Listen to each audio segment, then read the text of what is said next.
और इसके साथ साथ यह भी कोशिश की जाएगी कि पूरी व्यवस्था को अधिक से अधिक स्टूडेंट फ्रेंडली बनाया जाए।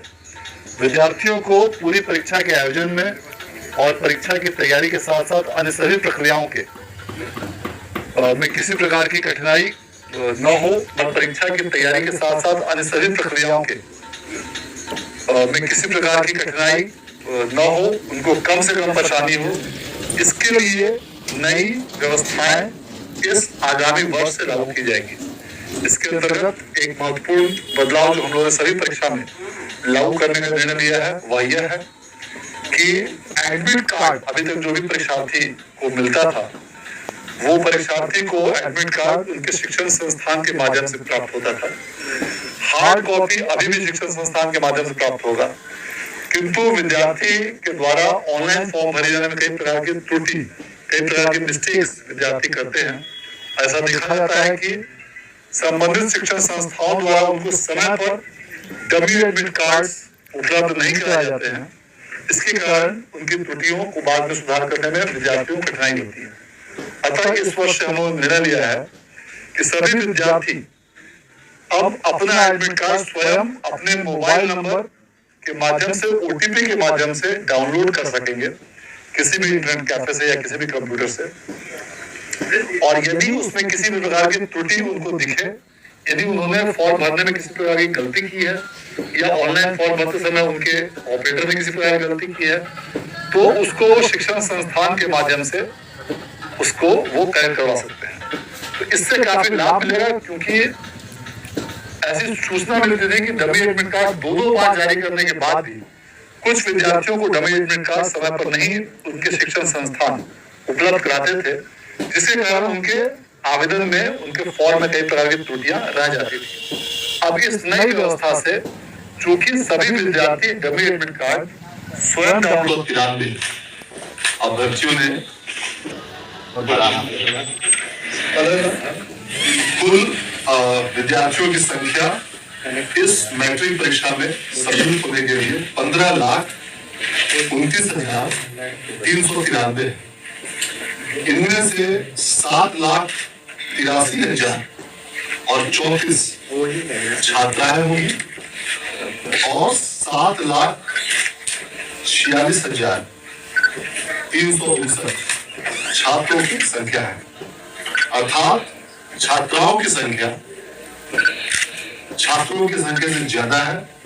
और निश्चित रूप से ये राज्य सरकार द्वारा जो महिलाओं और छात्राओं की परीक्षा की शिक्षा व्यवस्था को प्रोत्साहन देने के लिए कई सारे उद्देश्य, कई सारे कार्यक्रम जो चलाया गया है, उनका यह परिणाम है कि छात्राओं की संख्या छात्रों की तुलना में अधिक है।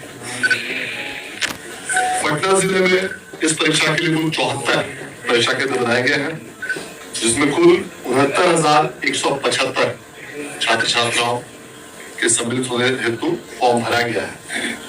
इनमें से पटना जिले में 36,890 छात्राएं शामिल हैं और 32,285 छात्र सम्मिलित।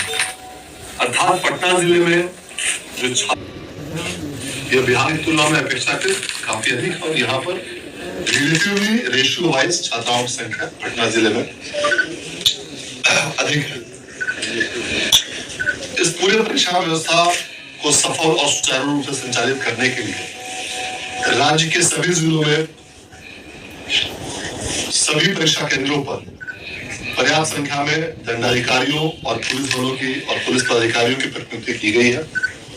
सभी जिलों में सभी परीक्षा केंद्रों को अलग अलग जोन्स में डिवाइड करते हुए zonal magistrate, super zonal magistrate की प्रतिनियुक्ति की गई है। और उसके अलावा सभी केंद्रों पर स्टैटिक मैजिस्ट्रेट्स और कुछ केंद्रों को मिलाकर पेट्रोलिंग मैजिस्ट्रेट्स की प्रतिनियुक्ति की गई है। इसके अलावा आवश्यकता अनुसार फ्लाइंग स्क्वाड्स भी अलग अलग जिलों में कार्यरत रहेंगे। सेट क्वेश्चन पेपर तैयार किए गए हैं और जो भी विद्यार्थी किसी भी विषय में परीक्षा देंगे उन्हें 10 सेट क्वेश्चन पेपर्स दिए जाएंगे, ए से लेकर जे तक, ताकि विद्यार्थियों के बीच किसी भी प्रकार की आपस में कदाचार की संभावना को इसमें समाप्त किया जा सके। कदाचार और वायरल की भी संभावना, जो कुछ लोग वायरल करने का प्रयास करते हैं, उसकी भी संभावना को पूरी तरह समाप्त किया जा सके। इसके लिए बिहार विद्यालय परीक्षा समिति द्वारा सभी प्रश्न पत्रों के 10 सेट्स तैयार किए गए। विद्यार्थियों की चेकिंग 2 स्तर पर सभी परीक्षा केंद्रों पर की जाएगी।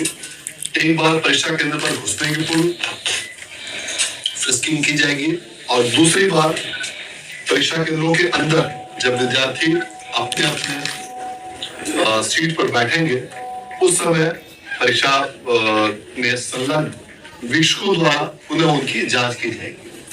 वीक्षकों की संख्या इस प्रकार से निर्धारित की गई है कि लगभग प्रत्येक 25 परीक्षार्थी पर एक वीक्षक सम्मिलित होंगे और उन वीक्षकों को यह जिम्मेदारी दी गई है कि जो उनके प्रभाग के 25 विद्यार्थी होंगे उनकी वो समुचित जांच करते हुए उन पर वो परीक्षा हेतु सतत निगरानी और पर्यवेक्षण बनाए रखें ताकि परीक्षा में किसी भी प्रकार की कोई भ्रष्टाचार की संभावना को पूरी तरह समाप्त किया जा सके।